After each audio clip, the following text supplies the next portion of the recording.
A donc pris fin au Soudan. Le Conseil de souveraineté a été dissous ce matin.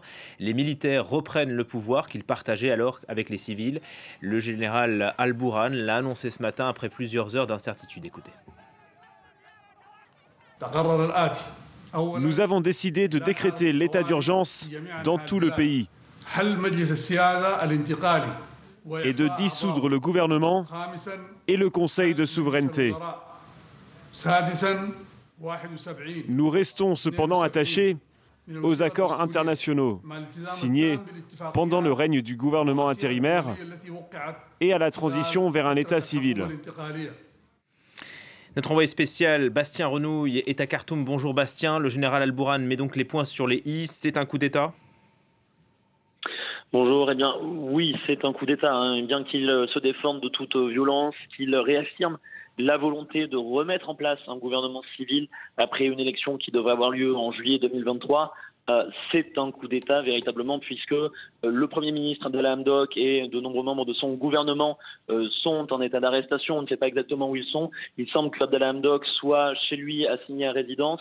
Abdallah Hamdok qui a, semble-t-il, été forcé de signer un document pour reconnaître le fait que les militaires prenaient le pouvoir. Il semble qu'il aurait refusé malgré tout de signer ce document, appelant les manifestants, les Soudanais à descendre en masse dans les rues pour manifester.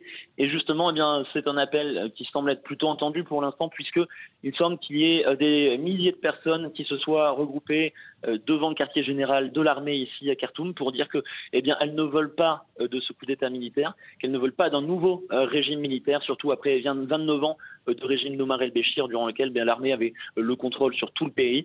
Un régime militaire qui s'était achevé avec la révolution et la chute d'Omar el-Béchir en avril 2019. Et face à eux, donc, Bastien, l'armée qui visiblement est déployée à Khartoum ? Oui, l'armée qui contrôle plusieurs rues de la capitale, qui contrôle certains des ponts principaux qui mènent de Khartoum vers les villes voisines. L'armée qui contrôle aussi le centre-ville. On entendait des tirs tout à l'heure depuis l'endroit où je me trouve. Et l'armée qui est retranchée aussi derrière ses positions dans son quartier général qui est situé au cœur de Khartoum, à proximité de l'aéroport. Quartier général qui est entouré par les manifestants, semble-t-il, et quartier général où les forces de l'ordre ont ouvert le feu plus tôt dans la journée. Il semble qu'ils aient tiré à balles réelles sur des manifestants et qu'une douzaine de personnes au moins aient été blessées selon l'ordre des médecins soudanais.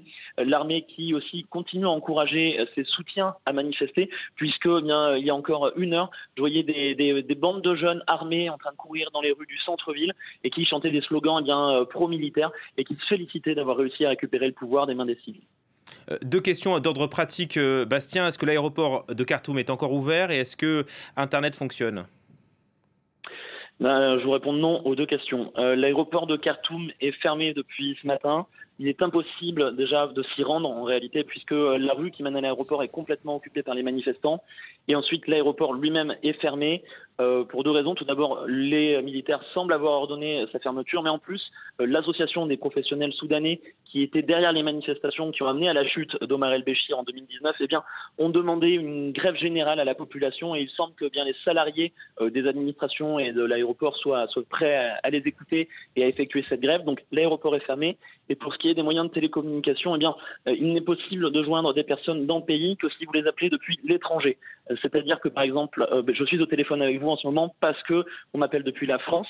Donc si certaines personnes souhaitent joindre leurs proches au Soudan, c'est possible. En revanche, depuis le Soudan, nous ne pouvons pas appeler à l'étranger ou à l'intérieur du Soudan. Et idem pour Internet. Internet est coupé, il n'est pas possible d'y accéder pour l'instant. Merci beaucoup Bastien Renouille pour ces précisions depuis Khartoum, envoyé spécial France.